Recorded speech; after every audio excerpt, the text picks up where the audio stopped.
Mithat Frashëri. Mithat Frashëri ishte një figurë intelektuale dhe politike e Shqipërisë në fillim të shekullit të 20. Ai dha kontribut të madh në Kongresin e Manastirit, duke luajtur rol kyç në miratimin e alfabetit latin dhe përhapjen e gjuhës shqipe. Në aspektin kulturor, ai u angazhua për një Shqipëri të bashkuar dhe të pavarur, duke promovuar ideologjinë e kombit shqiptar në rrafsh ndërkombëtar.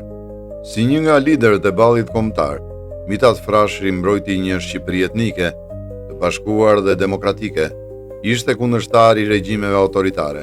Ai ishte një mendimtar dhe strateg, por figura e tij është gjithmonë e debatueshme. Gjatë luftës dytë botërore, balli kombëtar, në drejtimin e tij, pati aleancë me gjermanët, duke luftuar kryesisht kundër forcave komuniste.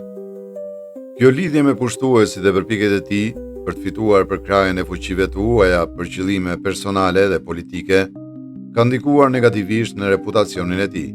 Ky hap ka shkaktuar kritika të shumta, pasi aleanca me forcat naziste dhe mbështetja për regjimet autoritare të kohës janë parë si një tradhti ndaj idealeve të pavarësisë dhe demokracisë që Frashëri vetë kishte përqafuar më parë.